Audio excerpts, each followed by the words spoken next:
What's up, guys? So good to be back and doing Photoshop tutorials. Today I'll be taking you through how to maximize the character panel in Photoshop. Let's get into it. Alright, so we are back here in Photoshop and let's get to know the character panel. Alright, so the character panel is basically a panel that helps you make adjustments to typography, to text. So you can pull it up. Let me just take this back. This is it here, but for the sake of people who may not have it, to access your character panel, just hit Window up there, and then move down to Character, and boom, your character panel pops up at the right side. So you may see it loose on your screen this way. So all you need to do is just drag it back here, and yep, you're good to go. So the first thing in the character panel we'll be looking at is this box here that has lemon milk. So lemon milk is basically a font name. So what gets displayed here is your font name. So if I click on that arrow, it shows me pretty much all the fonts I have installed on my system. Right, so this allows me to change the style of fonts. So let me click on the right layer. Yeah. So this allows me pick, so you can see how the SOC text is changing. Right, you can see that. So it allows me pick the type of font I want, depending on what the project requires, or So I think this doesn't look bad. Another option would be I think I like. Oh, interesting. So this basically lets me pick the type of font I want. You understand? So that's pretty much what that's for. Then regular is what determines the weight of the font. So let's go to the inspired text, and so here we have light italic, regular italic, medium italic, bold italic. So these are different font weights. So light, of course, means light. Regular means a little bolder than light. Medium means just a notch higher. Bold, so you just keep going higher and higher. That's why it's called the font weight type thing. So different weights. Alright, so next up we have this T, small t, big T. So this is where we adjust the size of our text. So if I want to have it looking much smaller, I'll just drag this left and right, or I just click and then type the font size I want. So let's say 60. Yep. Or back to 23. So I think we had this on 33 or so. I think something like maybe 28. Right. So that's what that does for us. So this right here, the A's on top of each other, that's basically called the leading. The leading, that's the space between the lines of a text. So if you look at this text we have over here, so if I increase this, the lines move apart, but the closer it is to the font size, the better. So I usually recommend that you use the exact number for the font size, or maybe just 1, 2, 3 points, more than that. So in that light, I'll put 6. So I have a text that doesn't look bad. Maybe just 7, so it looks a lot neater. Yep. So have something looking good. So that's what that does for you. It's called leading. Then this VA is pretty much the space in between the letters of the word, and that's called tracking. So you can have that automatically done by clicking on metrics or optical. So let's use inspired. So metrics just means it's done on a mathematical basis. It selects it for you, or it picks the spacing on a mathematical basis. And optical does it on an optical basis based on what your eye can see. So like I said, it's the space in between text. So optically, it tries to adjust the spacing in between. But metric is more of a mathematical thing, where It has probably calculated the number of pixels and all of that stuff.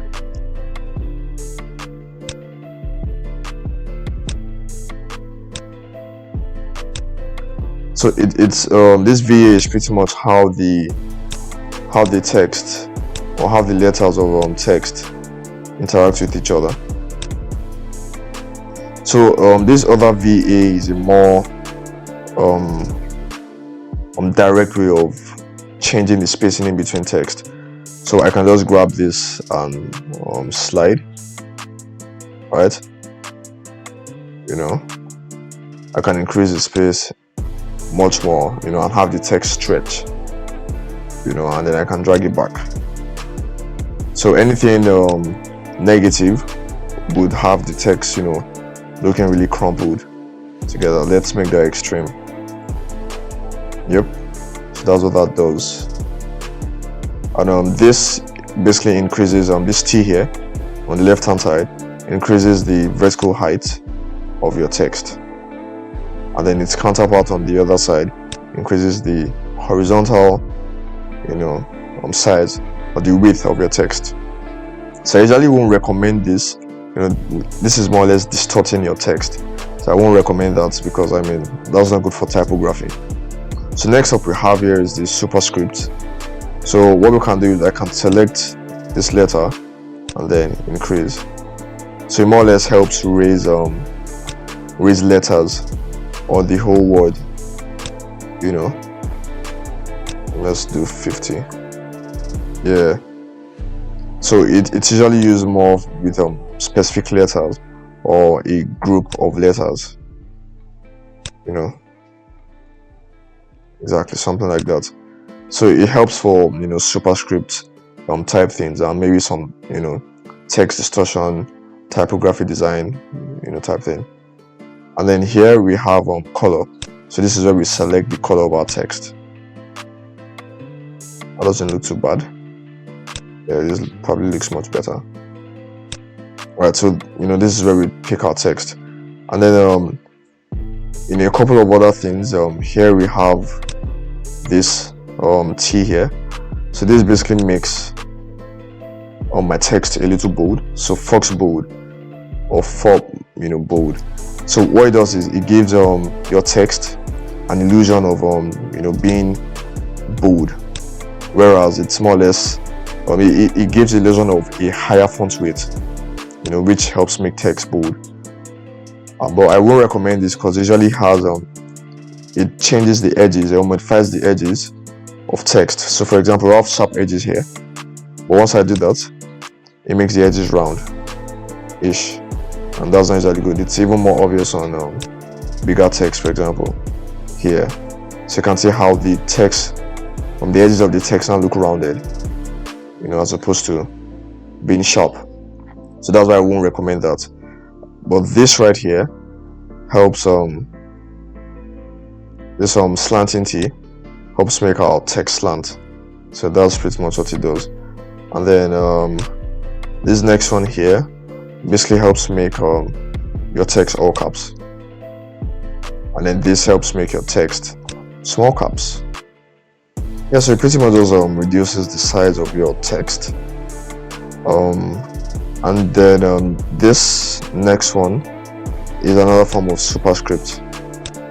So it's more or less automatic. So it helps in making some of these mathematical expressions, or for example, let's say 2, 2, but then I also have that read 2 square. So I just do this, and then it automatically just scales down the size of the text and increases the vertical height compared to where it was before. And then same thing for the next one, pretty much does the opposite. Instead of a superscript, we have a subscript. So that can help you with your chemical formulas, like O2, right? And then this helps have your text be underlined. That's the next one. That works here as well. Yep. And then this just strikes. Next one strikes through your text. So these are the major functions you would find the most helpful when you are designing typography or using text. These are the things that help you the most. And then of course here we get to pick the language. We want our text reading. I think it works for more general text. Anyway, so I'll just put this back in English UK.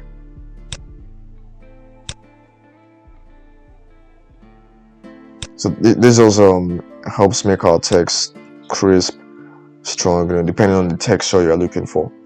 And then as a bonus, paragraph. So here we get to pick,